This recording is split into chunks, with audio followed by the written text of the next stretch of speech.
Hello, everybody, and welcome to PGS Treks. I am your host, Mmmm, and of course, I'm here with my co-host, Julian Mushkin. Julian, how are you tonight? I'm doing super RM. I am just rip roaring ready to go and discuss our first episode of the second season of Strange New Worlds and everything else Trek. Talking about a little Trek book stuff going on. So I'm here ready and let's do it.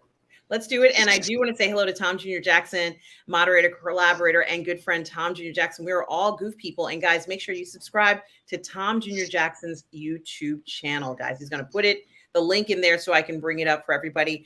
Now, Julian, you and I have been talking about a show that really I think is very interesting, and I've often described it. Oops, I put the wrong season. Hold on one second. I have that down because I was watching Outlander season 7. So I Ah, apologize, guys. It's actually season 2, episode 1 of Strange New Worlds. And I can't help but talk about it. The first episode came out, Julian. Thank goodness you and I are not up at 3 a.m. in the morning watching Strange New World episodes. And I don't regret watching those Picard season 3 episodes at 3 a.m. in the morning. They were I don't either. that was, I mean, it's really a special moment in time, and I'm so glad it's captured on video with me, like with like my pajamas, and like this is a very special a very special time in my life that none of us will forget it. And guys, do make sure you subscribe to Tom Jr. Jackson's YouTube channel. It's right here, guys. Make sure you like and subscribe to his channel. Show some support for the community, everybody. So we're talking about Strange New Worlds, everybody. Season 2, episode 1. And Julian, I lovingly describe this series as the Love Boat in space because of how sexual it is, with the captain, looking unbelievably attractive, and the outfits that everybody's wearing are so form fitting, showing off everybody's figure. Certainly a very jet set kind of feeling crew. I'm not even quite sure. I'm not surprised that the captain cooks for the crew and has wine and everybody's all hanging out. I mean, this is a tight knit kind of crew, and it certainly is not what I would call the kind of crew where they don't know a lot about each other. These guys are tight. They know all the details. They're not going back to their cabin and keeping to themselves. No, not these guys. Everybody knows everything. And I think that's okay, for this series. But for me, it was the Love Boat in space. And I had commented initially that I wasn't quite sure whether they should call it Strange New Worlds because there was nothing strange about it. It was just like a very sexy, hot show.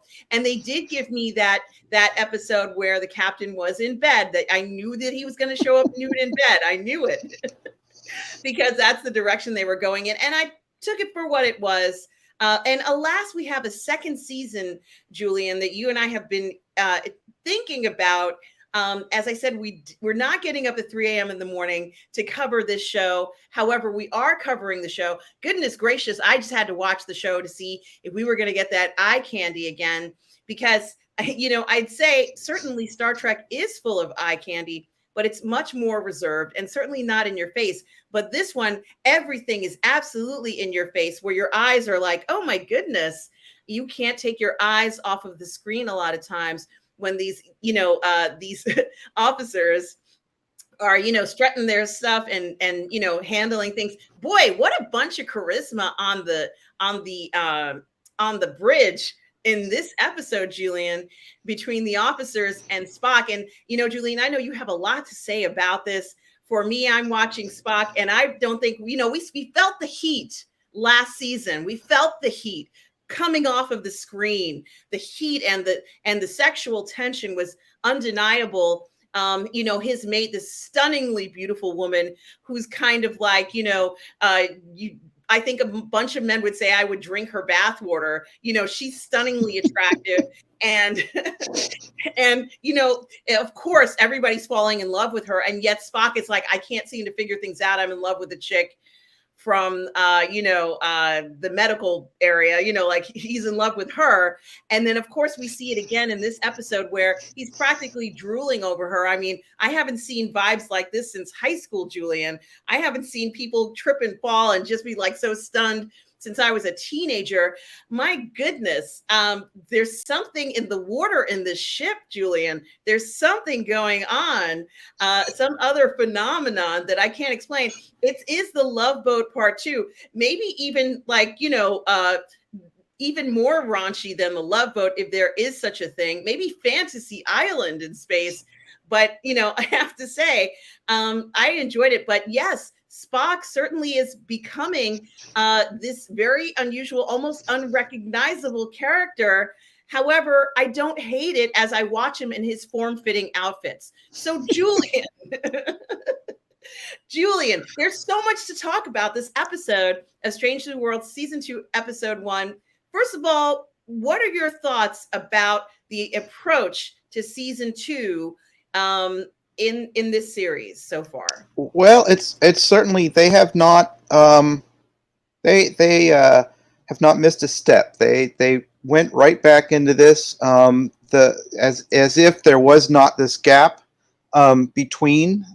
We see them at I believe they're at Starbase One back at Earth. The Enterprise is having some work done, and there's an engineering crew that is running through, making sure it's trying to see what kind of work needs to be done on the ship.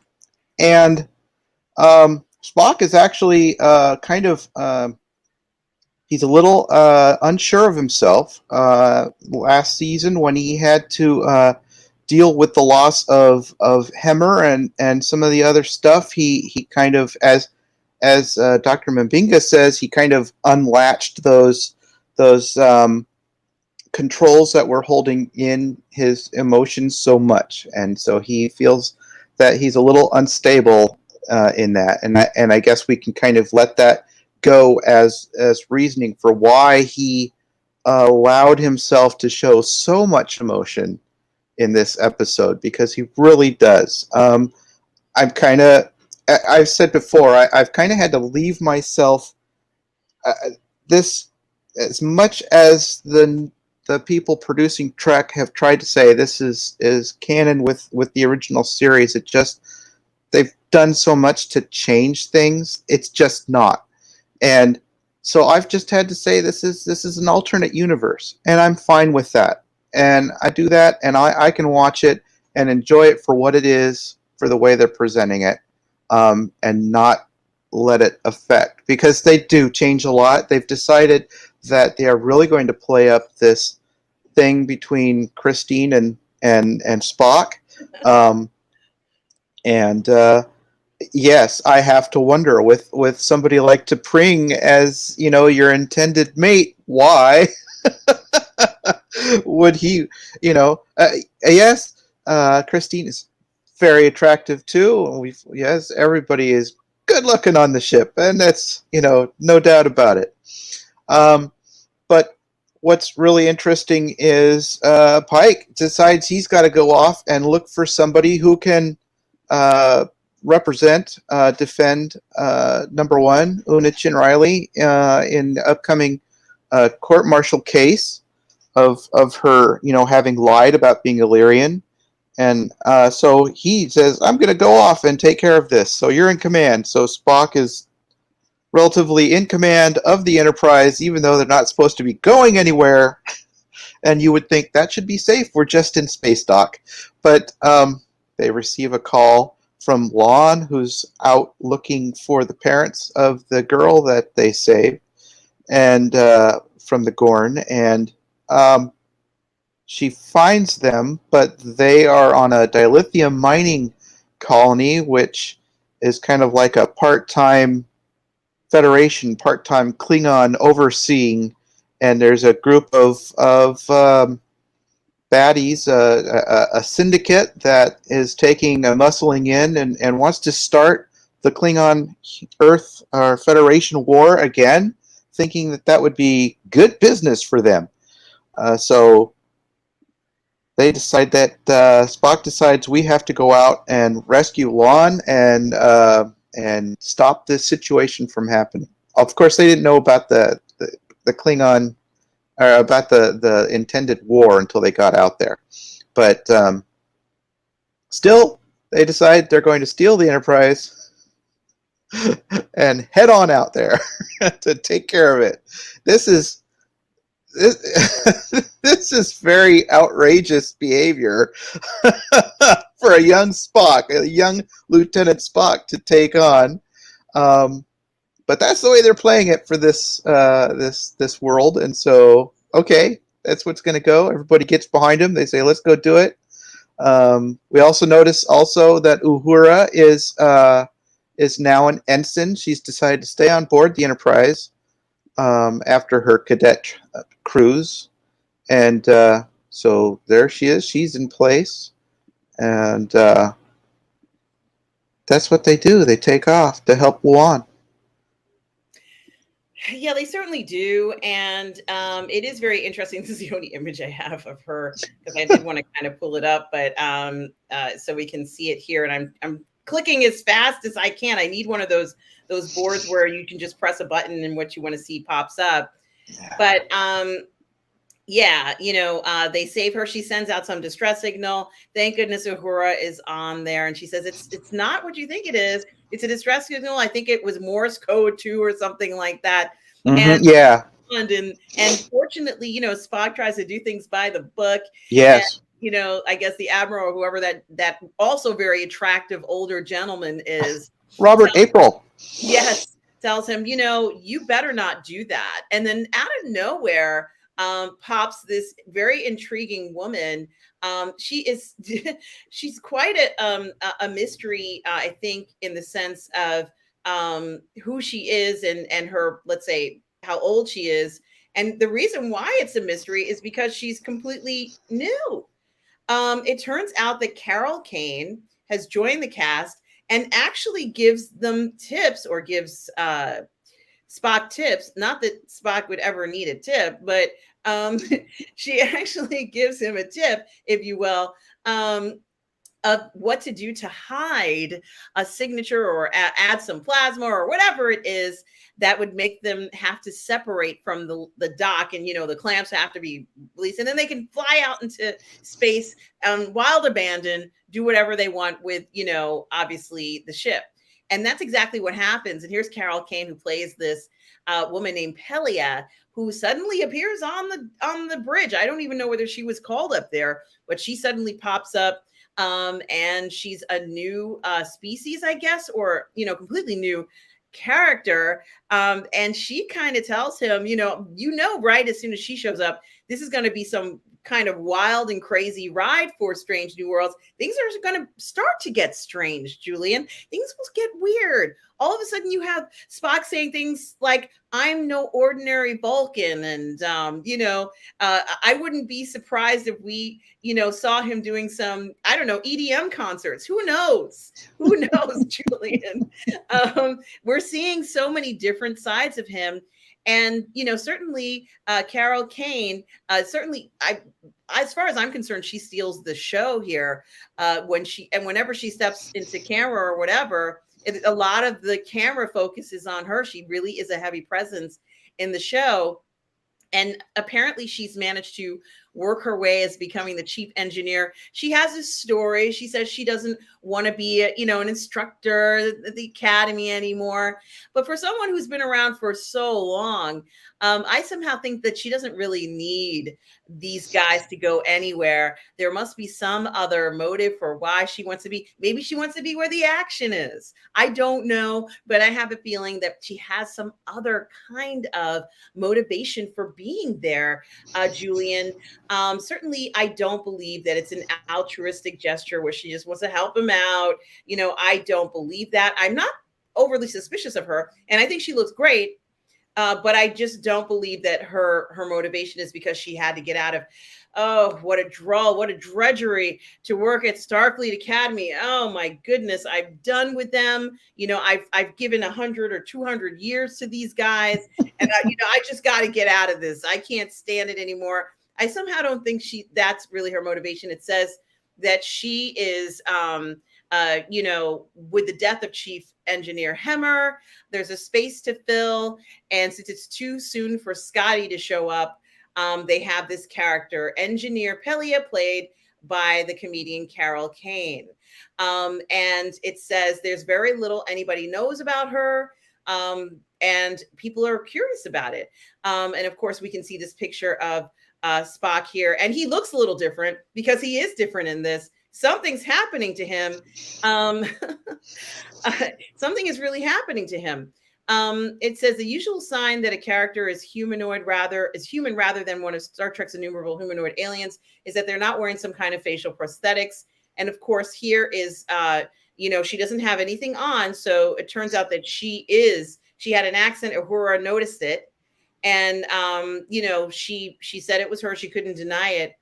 But it is also very interesting that somehow all of a sudden, this is one of Spock's fascinating things, that he's fascinated with this species. There's something about her that is fascinating. He has to, find out everything he can about her. And she hooked him. It's almost like she hooked him. She knew that her presence would be something that would be fascinating to him. Is she going to be like Guinan, who lives for a very long time, right? What kind of character will this be going on? Like the Andalorians, I think is what her species is. Will she have this knowledge that is so desired from people of experience that you can't just kind of read in a book or something like that? It's a wonder to me, Julian, where that's going to go. And of course, she's going to play this role. Katie's going to play this role. We've never seen a performance like this on Star Trek, I don't think, with a woman like her, at least not that I'm aware of. What else do you think she's going to bring to this? Because, this is a new alien species. They obviously wanted to give it an interesting twist to something, and something about her is very unusual, although we can't quite put our finger on it. What do you think about her character, Julian? And what do you think inevitably they're hoping she will add to this series? Well, she's a very quixotic character, that's for sure. She comes on board the Enterprise as the head of the engineering survey team that's on there, and when the crew tries to set up an emergency to get everybody off, she is still on board. She's decided there's something odd going on, and she knows exactly what it is that they're planning or trying to do. Yes, as you mentioned, she aids them in getting out, and yes, when they find out that she is Lanthanite, which is not a race we've ever heard of before, it's very intriguing because we are told almost right away that they live incredibly long lives. Yes, just like Guinan's species, it's a possibility maybe they've run into each other, since we've known that Guinan's been on Earth, long before we achieved space travel. What was really intriguing about the story on her is that they've been on Earth. The Lanthanites have been on Earth, living amongst humans for who knows how long. That had me at first, before they described her as a being of a different race, my thoughts of a long living group of people living amongst, on Earth, is that Heinlein created, in his books, I can't remember all the titles. It's been ages since I read them, but there was a group of families that were planning. They had through decades and decades and generations been doing breeding to create people who could live longer and longer and longer, and they were living amongst us within, just living amongst us, and their group was very secretive, and they were just trying to make a group of humans that could live very long. And my first thought was, is she like perhaps one of them? Is this a different name for them? But they're probably another species, and it'll be interesting to find out what was up with that. Just the fact that, they were like hanging out amongst us for how long? I think that will be kind of interesting. Another interesting fact was that we find out that she knows Spock's mother, Amanda Grayson, Yes. and that Amanda was the first person that she revealed herself to as this, not a human. So that's very interesting. And yes, that sets up a lot of things that could be perhaps that's part of her reasoning for wanting to be on board the Enterprise at this moment, beyond the fact that she's like, oh, they're going to need a new engineer, and I teach warp dynamics. I could be that engineer, and damn, I am bored. We find out at the end that the show, she says, it's boring, and I need some excitement. And based on what happened in that last season, she's like, I want to be where the action's at. Mm-hmm. So yes, the flagship of the Federation, that's the ship you want to be with. So I'm not surprised that she found her way on board, and I hope that we do get some more intriguing stories with her throughout the season. Absolutely. She's not done by a long shot. I think that she is going to make waves here, and she's going to change things quite dramatically. Her dynamic to this is going to be very different, and there does seem to be like this kind of, I'm not even quite sure whether it's an offbeat sense to her, where she's just on a completely different level. They have no idea what she's capable of. I feel like we've just scratched the surface of this character. They haven't told us much about her because she is a mystery, and you wouldn't be able to necessarily describe her in detail because of the character that she's playing. You can't describe her in detail because of her dynamic. So it's something that has to be learned over a certain period of time, I think. And, it is what it is. But I have to say, yeah, I was a little surprised to see how she kind of maneuvered her way so well. Gee, Spock is a little, he's got a soft heart. Maybe for blondes, I'm not sure, which I think is wonderful. But how can you get onto that bridge and do that? Certainly. And it seems like all of the ladies on the bridge really like working with him, which is very interesting because I don't think I've ever heard anyone describe a Vulcan as being charismatic. Now, they want to put on this charisma with Spock. All of a sudden, some of what the captain is like is kind of rubbing off on Spock. And now he's got to be kind of like this suave, debonair guy who always knows the right thing to say at the right moment. I think it's very interesting interpretation of him. I don't recognize this character. Julian, what do you think about that? Of the Spock that we're dealing with right now, is that? Yeah, I don't recognize him either. It's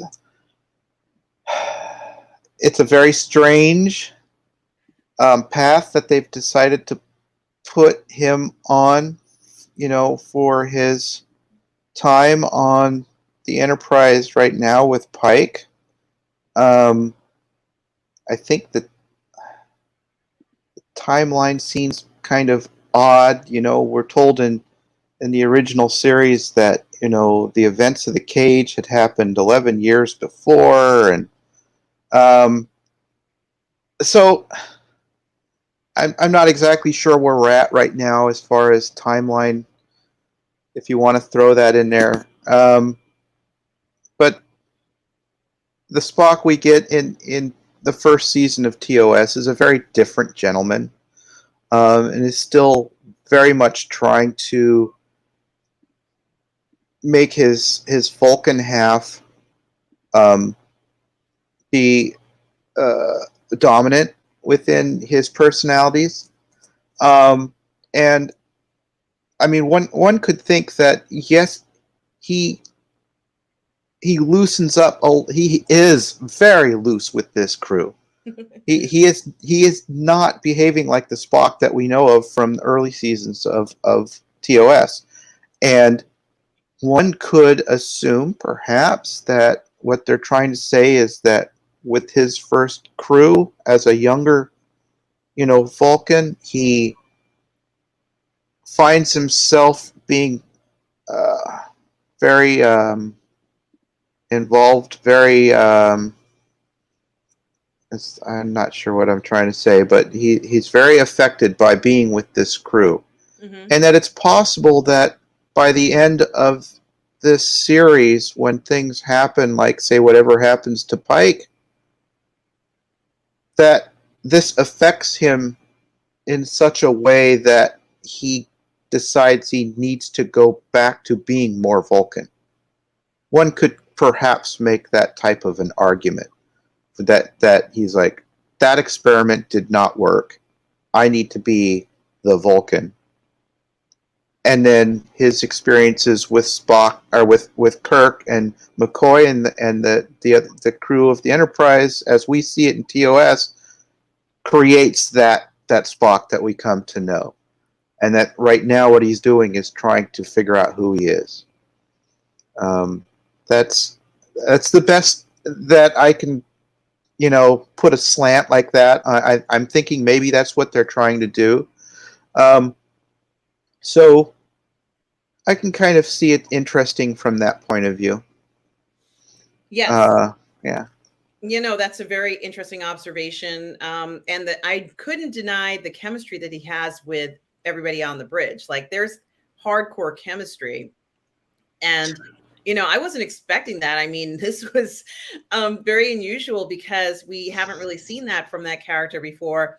And, these obviously officers who are on the bridge are unbelievable. They're very, I have to say that they even seem surprised at what's happening, the rapport between them and, let's say Spock.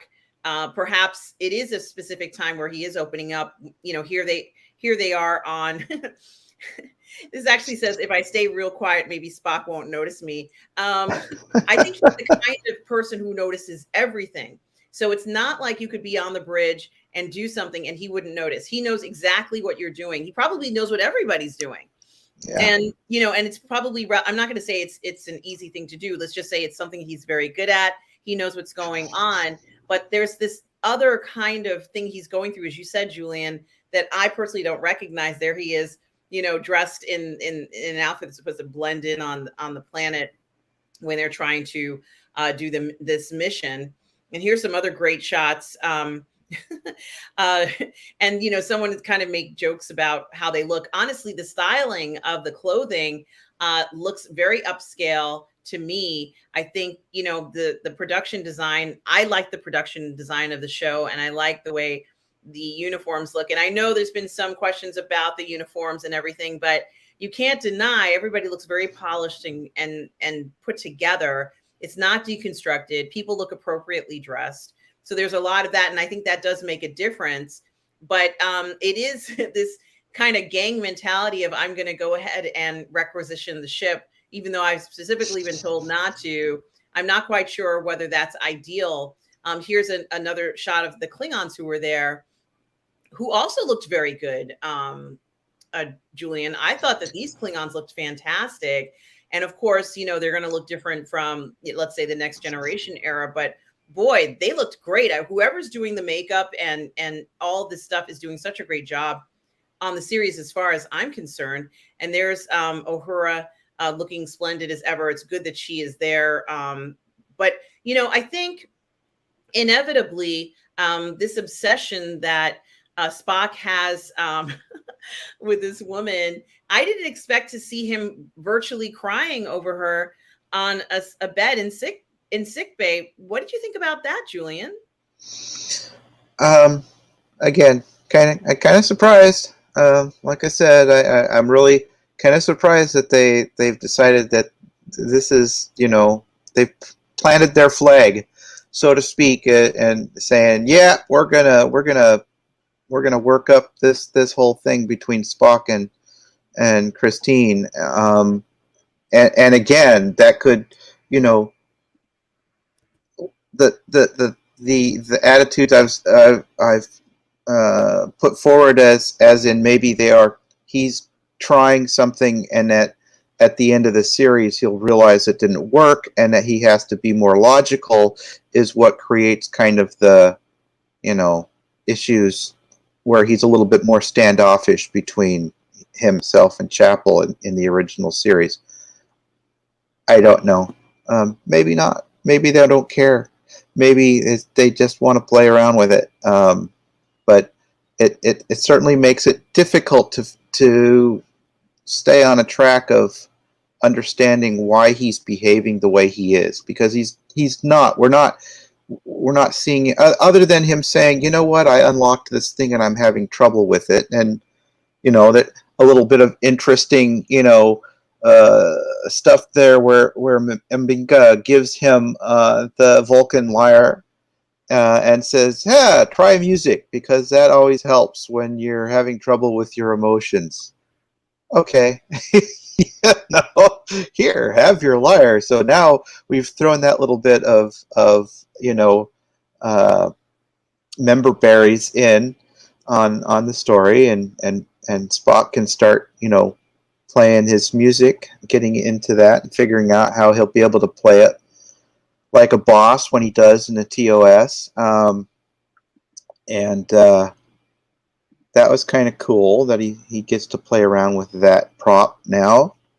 But that was very, and I won't deny that, as a show, as I was watching, the characters, kind of divorced from the fact that it's Trek, I was affected a little bit between, when he was so, and it's kind of silly because we know that she's going to survive, right?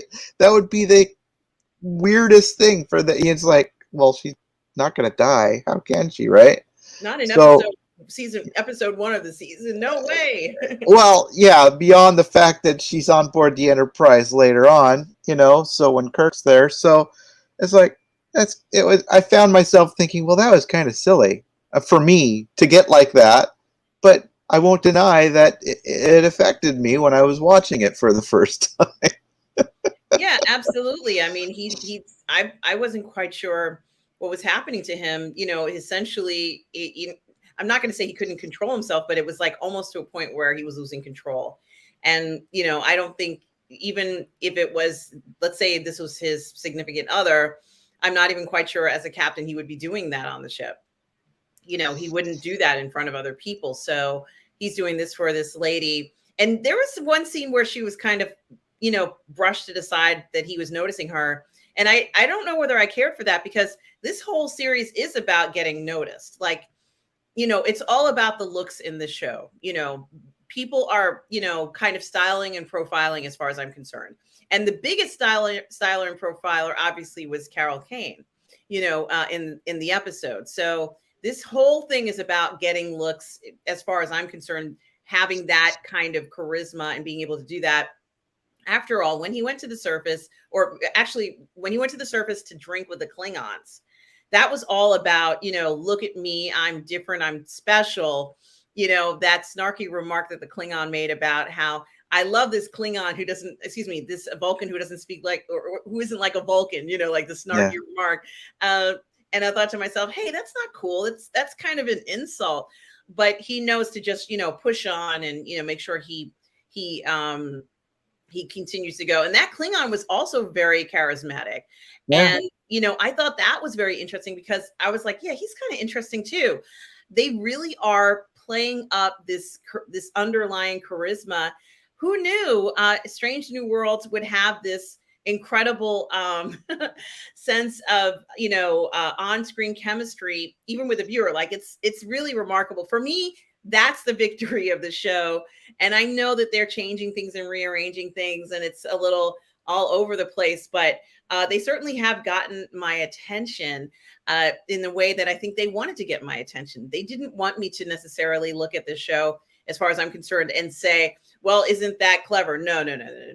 This is polished, sleek, lined, completely fascinating situations where you constantly want to go, why don't you go ahead and kiss the girl? This is like, the Little Mermaid or something, where, there are all these opportunities of intimate discovery, going on. Certainly not devoid of that in the series. So if anything, if they've if they've achieved anything, it's to reach out and touch somebody's hand, I think might be another slogan, or pop up on the bridge when you get an opportunity if you want to become an engineer on the ship. So that's my take on the first episode. I found it delightful from that approach. And I think that it's meant for you to kind of have a laugh, because I don't think anybody necessarily wants you to take it seriously, seeing Spock pine over a girl who, like that. I don't really think it's supposed to be taken too seriously. As you said, Julian, maybe he realizes down the road is like, that's not him and everything. So, I think it's just something, perhaps we are the omniscient observer who knows, and perhaps she may notice it, but perhaps no one else notices, although I doubt, since he was in the transporter room on the floor right next to her, like, wake up, don't die. Yeah. So, we certainly are seeing other sides to this. Maybe somewhat obsessive space behavior, drooling over shipmates. Maybe he'll learn a thing or two from the captain. Just be suave, be patient, make them dinner, give them some wine first before you start crying, and then it won't seem so weird. So that's my take on Strange New Worlds, guys. Hope you all are watching, kind of enjoying this, which they went to an incredible expense to make everybody look so slick.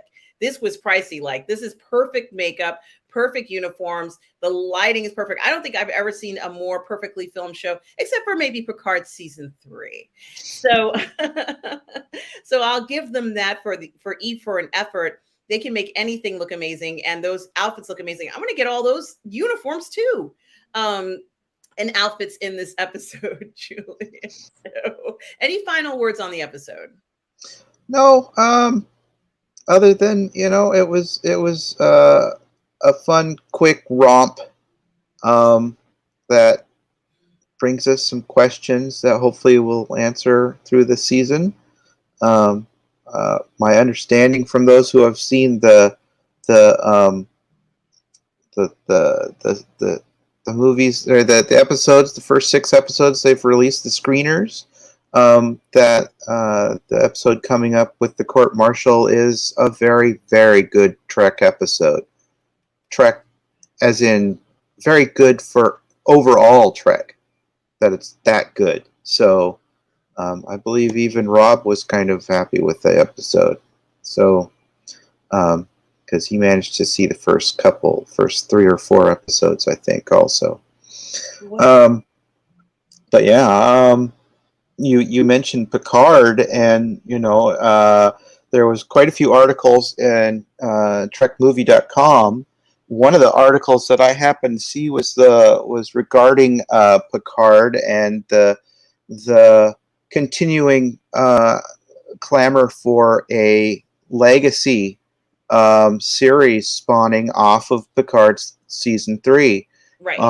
And the petition continues to gather huge amounts of people, and one of the people that signed that petition was Akiva Goldsman himself, the showrunner for Strange New Worlds, and he is very much in agreement that Terry Matalas and crew should be pulled in to helm a series that could be, like Legacy, which could continue on with a lot of that crew from that show. And that's been making the rounds. Lots of people, they've been seeing this on Twitter and things like that. Even Jonathan Frakes was like, I'm in.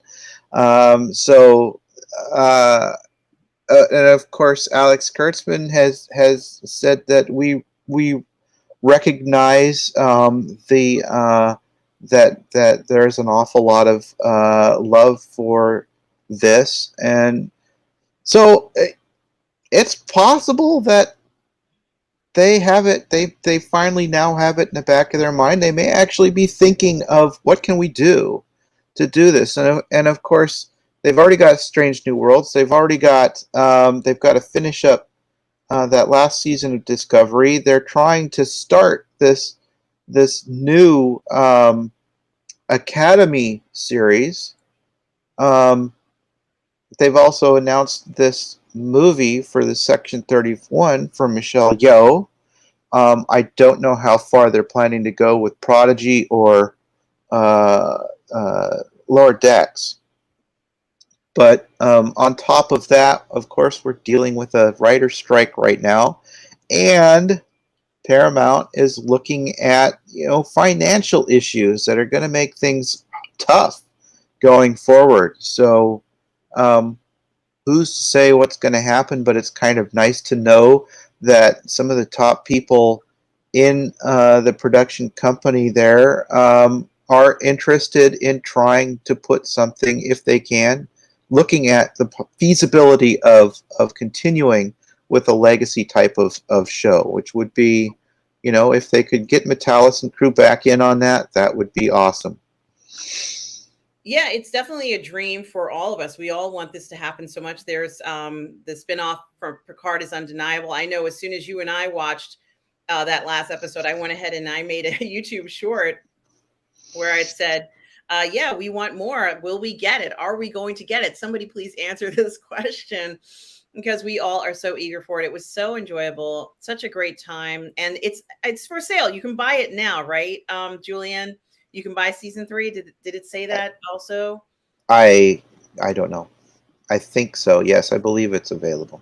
So, I mean, I definitely am going to pick it up because I just enjoyed it so much. It's in September. Pardon me. But you can order it, right? Yeah, so it's available to order. Yeah, it is available to order. I'll just show it since I was talking about it. I thought I had it on there already and I didn't. Yeah, it is available to order. If I can get these ads to stop. Season 3 arriving on Blu-ray DVD in September, Picard Legacy Collection in October. So I think all of us are going to be ordering season 3. Picard, it's just been so phenomenal for this. And what an interesting year we've had. We're already halfway through June, or mostly through June now. And now we started this Strange New Worlds. And now I'm excited about this episode, Julian, because you mentioned how impactful people who have previewed it have found it. So that is also very, very exciting. Now, I did want to mention that I have been playing more video games. As you guys know, I've played Star Trek Resurgence, and that was so much fun to play it. And I've uploaded some of the episodes here on the Burnettwork. So if you can stand it and can watch it, you're more than welcome to watch me play the game. But I also wanted to mention that I started to play Star Trek Online. Yes, how was that? Yeah, I've been enjoying it so much. And, I'm not the best gamer, but I did want to mention that, Star Trek Online is different. And I am going to mention there is another game. So I'm kind of talking about Star Trek games just briefly. I'm just going to share some of my gameplay here. You can see me playing there. And, I don't know. It was actually a lot of fun. You create a character and then you go on these missions, and it is incredible what they've done. And some of you, when I say some of you, some of the viewers here and some of the PGS members have been helping me while I've been playing this, because I don't know what to do all the time. So, so everybody's been kind, but I recommend it if you haven't already. And many of you have been playing this game for 15, maybe longer years. So this is a fun game as well. And I was going to say, you can go into my channel. I'm not going to upload maybe I'll upload 1 or 2 of the Star Trek Online gameplays that I do, because I do gaming every day. Although I didn't do any game today, but for the most part, I do gaming every day. And this is one of the more interesting games I've been playing, because you kind of have to know something about Star Trek to play this. You can't kind of just play it and wing it. You must know something about Star Trek. So this is one of those, if you are like a hardcore Trekkie and not a normie, you could play it. But even even though I know a lot, I'm still kind of like, well, what do I do now? Where do I go? And everybody's been so kind, and they said follow the yellow arrows or whatever it is. But there's a lot of adventures to be had in this game, and I really do enjoy it. So I did want to mention that for that game. And there's another game, Julian, that I noticed is coming out. It was one of the major stories, and it has to do. It's something called Star Trek Infinite gameplay trailer. It's supposed to be a strategy game. I'm going to pull it up right now so that we can see more information about it. And you probably know more about it. So it's a strategy game, which means I don't know if I can play it. I would attempt to play this game. It's called Star Trek Infinite. And you can watch it here. It says there's a gameplay trailer, reveals details for this grand strategy game. A grand strategy game. Doesn't that sound amazing? I can't wait to see this. Is this the trailer here? I wonder. I'm sorry about the ads.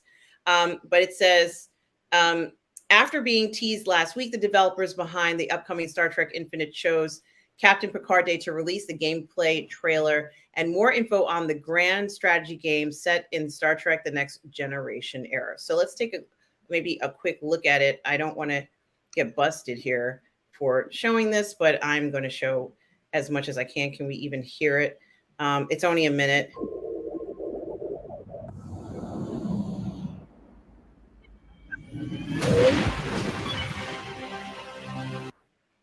We didn't talk about this before, did we?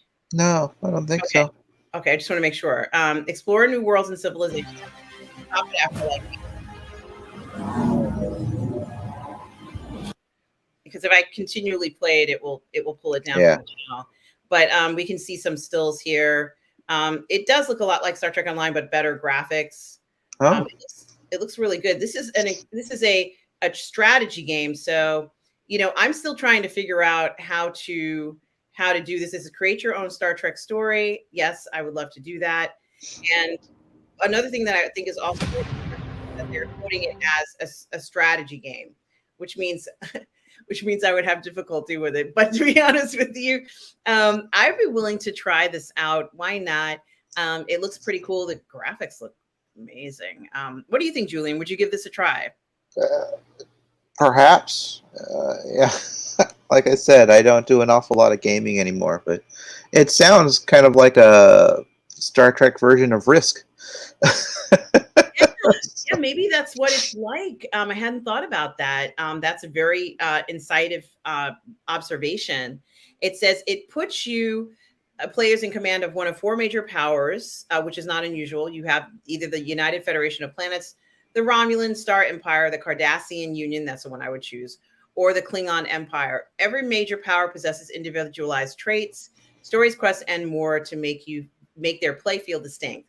Players can send fleets to explore alpha and beta quadrants, manage and navigate diplomatic endeavors. As fans of the Star Trek franchise, we are committed to creating a game that stays true to the spirit of the next generation in both its ideals and lore.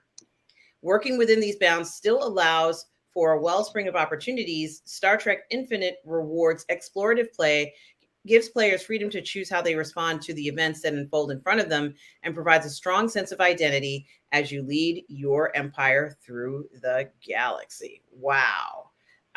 So that is something to look forward to. I certainly will be exploring that. So that's another interesting thing. Now, Julian, what else was on your mind tonight? I was just going to say, well, just as a tag on to that game, is that it kind of is reminiscent of, for my family for a while, we've got an awful lot of board games and puzzles and stuff, and that we would try and do a family game night every once in a while when Alexandra was much younger. And Star Trek Catan was one of those games that we've played, and it's kind of the same thing where you choose a race, Klingons, Federation, that type of thing, and you try and build out your colonies and work on resources and things like that, and you have to deal with interacting with the different aliens and things like that. So maybe it's kind of akin to that. But other than that, there was nothing else other than that we've been reading um, our trek, and Harbinger. Yeah, we're going to discuss Chapter 7. So that sounds good. Absolutely, Julian, and it is very interesting because um, let me see if I can find my. Yeah, here it is. Um, I kind of think what was interesting about the way Chapter 7 starts off is that there are all these issues with engineering, and there seems to be a certain sense of urgency for everything to be operational. And I'm wondering why. We haven't figured out everything yet, but there seems to be this odd sense of urgency as to why nothing seems to be working on the Bombay. I guess that's what I'm trying to say. Yes. And then not only is it not working, but the captain has been staying up like 24 hours to try to get everything in order and is stressed out and seems to have caused some kind of issue with the doctor. As a typical captain, making sure everything is in working order. He's stayed up, but has neglected. What? I think you're thinking of the chief engineer. Yes, excuse me.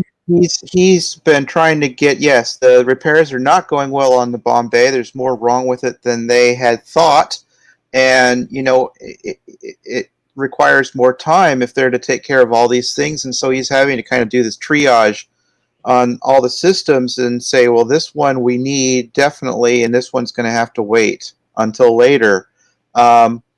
So yes, the doctor is not happy with him. He has been skipping his appointments for his medicals, and so yes, she's not happy with him.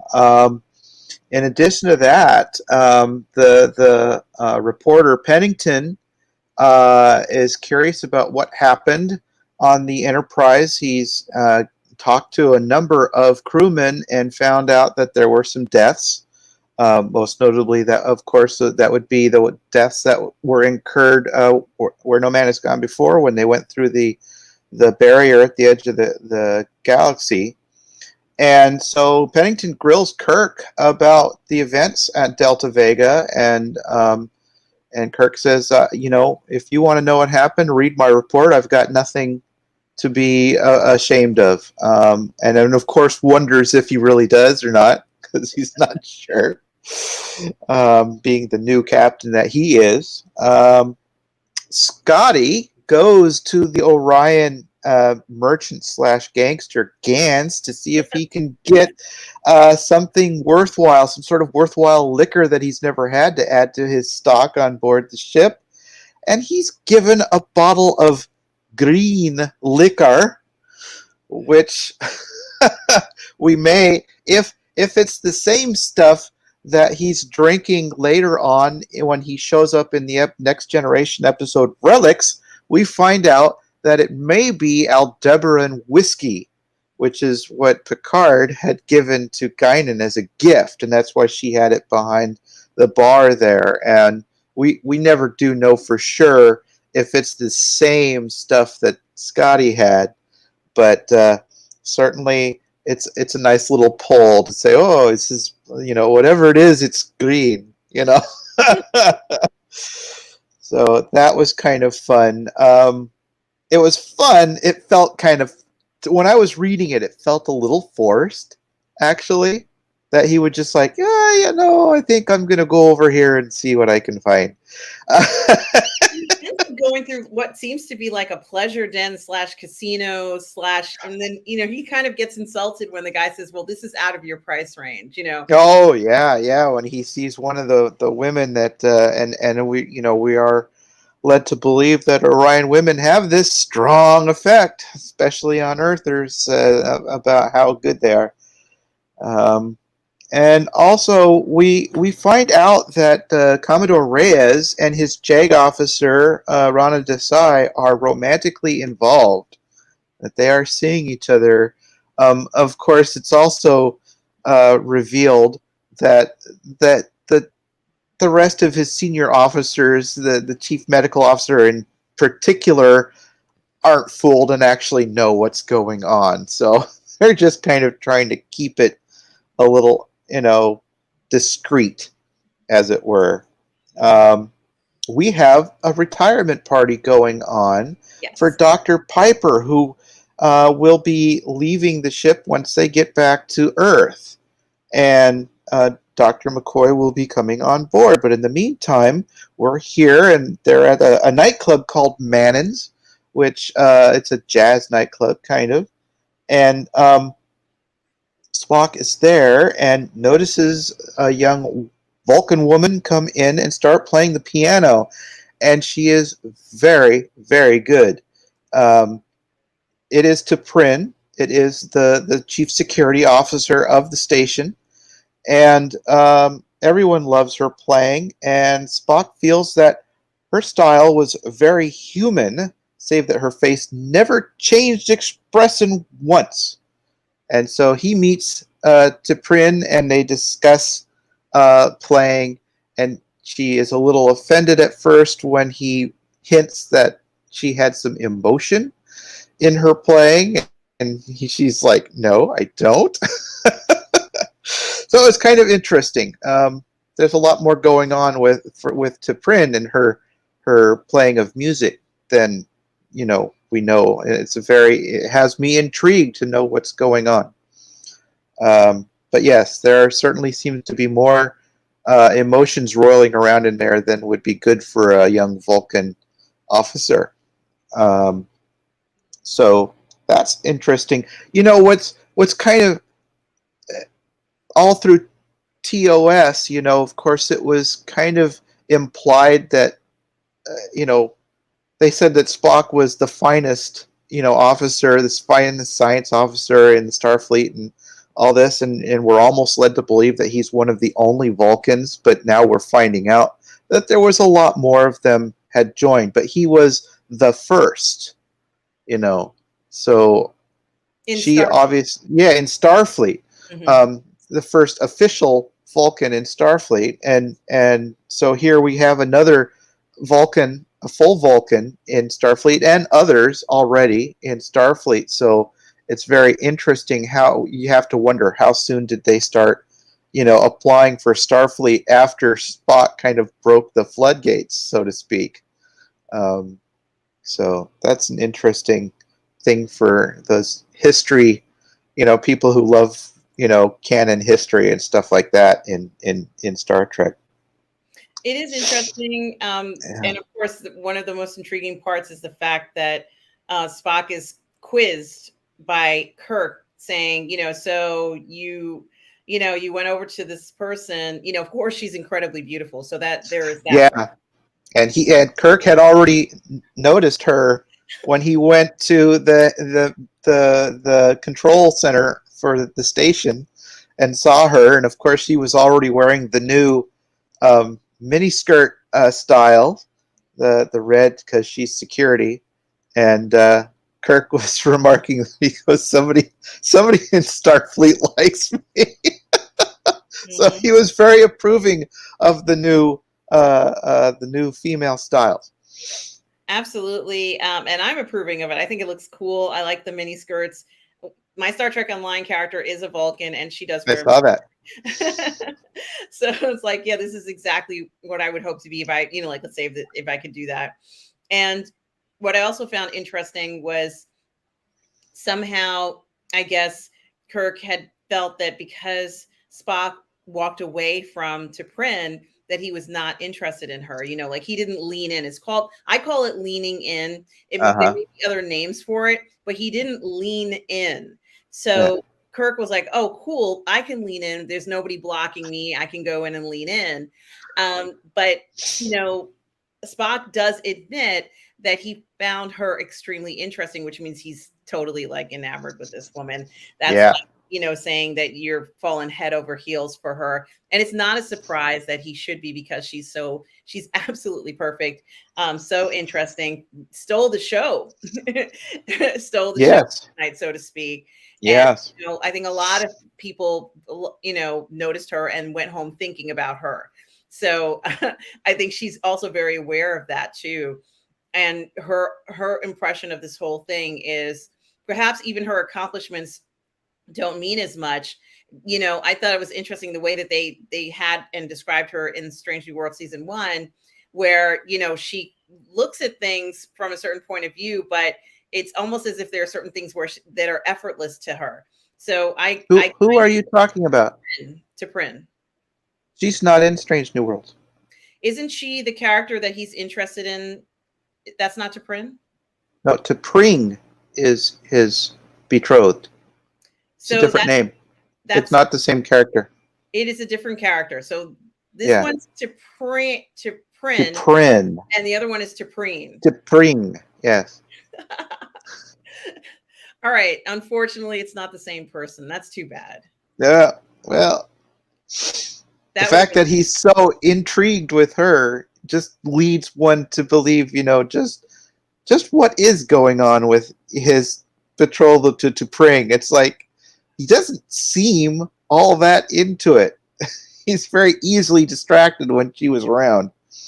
Absolutely. And so it's like for him it's well, I'm honor bound and duty bound because the betrothal that we are supposed to get married, and it's not that she's unpleasing and isn't a good match, but I think there's part of that thing that it was set up for them.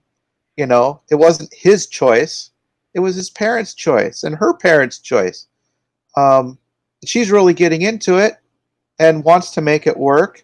And he's like, yeah, sure, let's make it work. But he doesn't seem, at least from what we've seen in the first season, he really doesn't seem that into it, or else he wouldn't be, so chasing after, or his feelings for Christine Chapel. It's crazy. And then so I know this book is a totally separate time and place for when it was written, and they didn't know what was going to be going on, but they're going by when the author's writing it, he's looking at what was presented to us in the first 3 seasons, in the TOS. And how was Spock presented to us? And we do get this feeling that, Amok Time is the first time we find out that he's betrothed to this gal, right? Yeah. So he is not talking. He had not been talking to his shipmates about her. And, once the Black Tau was gone, he was quite ready to be done with her when he goes, why did you do that? And she gives him the answer, and he's like, yeah, okay, whatever. Cheers. See ya. He's like, we're done with that, and I'm better off without her. So it's kind of strange. It's kind of, obviously he's got some feelings about it. How rude of me to say, but his thoughts on his betrothal to T'Pring are very messed up, I think. I'm not sure he knows what it is that he wants to do with that. Yeah, it's too bad they're not the same person. It would have been very interesting to compare the two, but since it's not, this is very different. And that's too bad. I thought it was the same person, so it's not. That's okay. Yeah. So. Yeah. But still intriguing. Very intriguing. I'm curious as to what's going to happen between the two of them, because I don't think Spock is going to kind of walk away and not trying to find out more about her. That seems pretty clear. And I think it is interesting how the crew is very interested in his personal life. So he can't really keep his personal life to himself in the book either. His personal life is, I think it's very interesting. He doesn't really have privacy, I guess is what I'm trying to say. So, there is no privacy on the starship, perhaps. Well, at least amongst the bridge crew when they were there at the bar. But,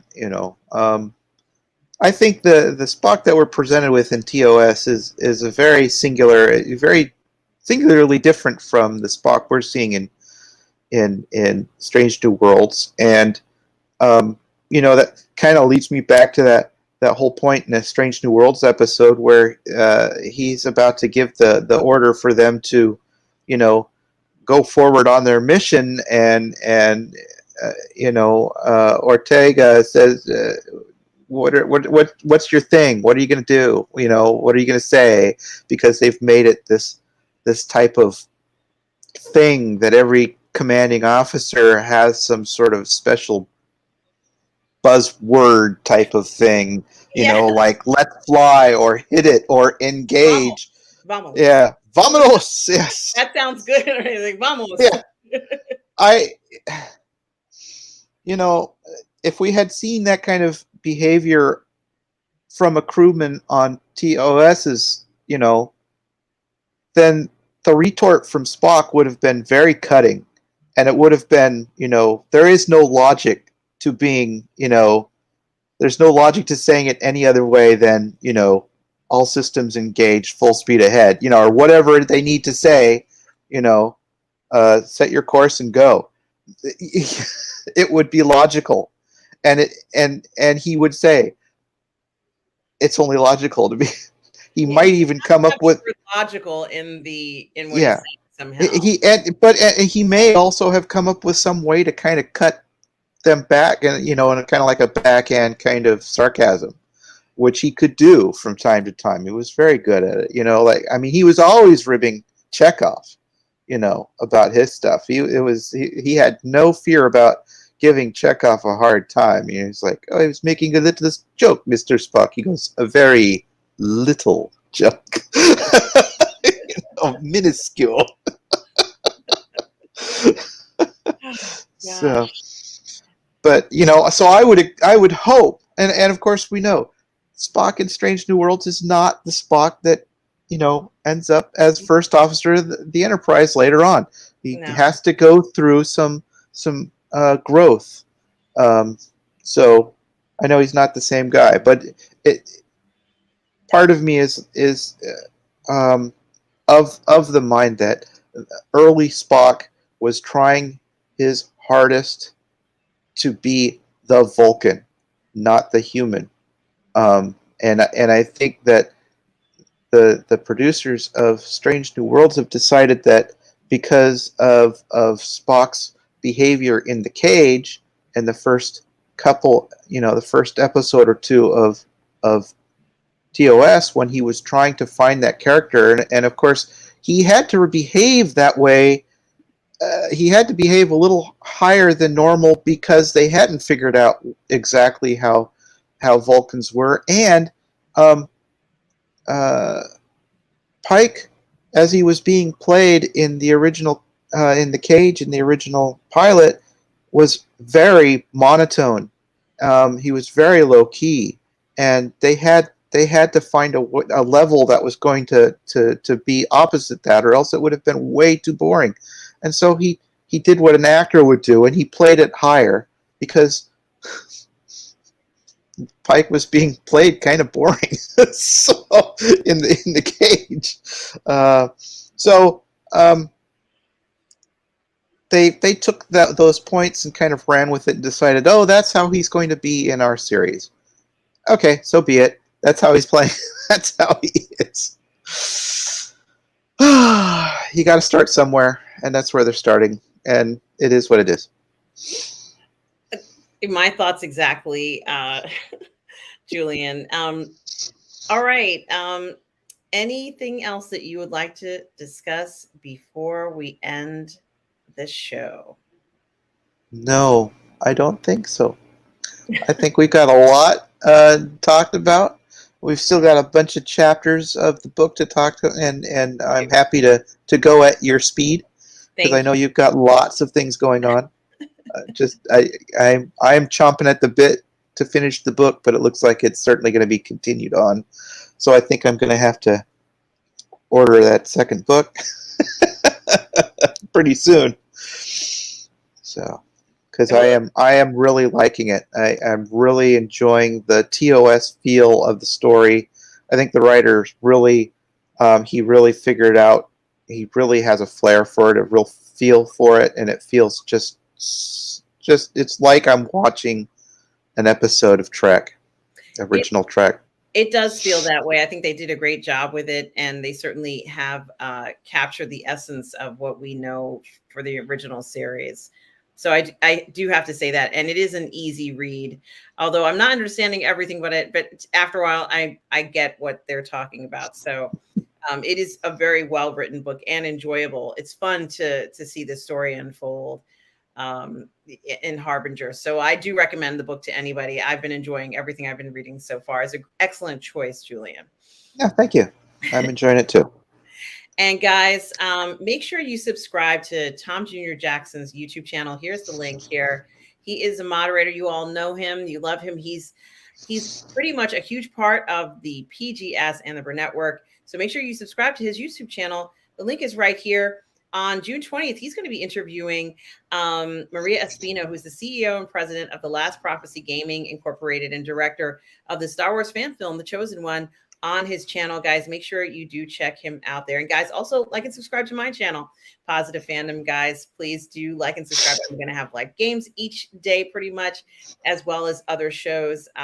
So please do check that out. And also tomorrow night here on the Burnettwork at 6 p.m. Eastern, 3 p.m. Pacific, Heath from Heath's Geekverse will be joining me for a live watch party of season 2 of The Cultist. We did season 1, which was fantastic, and then season 2 at 6 p.m. And guys, don't forget, I do have my Sunday brunch show on Sundays at 10:30 a.m. Eastern Standard Time with Russ Whitfield. So make sure you do check that out. Also, Lorraine Creole and I will be returning on Monday here on the Burnettwork for Ladies of the PGS. So don't forget, guys, we will be here. Julie and I will be here again on Friday next week at 10 p.m. for the next PGS Treks show here on the Burnettwork. I just want to thank all of you who are here tonight, who showed up. Great to see you all. Once again, Junior Jackson, we are all goof people. Julian, where can people find you? They can find me right here on the Burnettwork, streaming with you, and they can find me on Facebook, Julian Mushkin, and look me up. Absolutely, guys. Make sure you do check out Julian. If you have a question for him, feel free to reach out to here in the Burnettwork or to Julian directly. Guys, you can always reach me here on the Burnettwork or on my YouTube channel, Positive Fandom. So please do that. And guys, I want to thank you all for coming out tonight to watch PGS Treks. We will be back next week talking more Trek.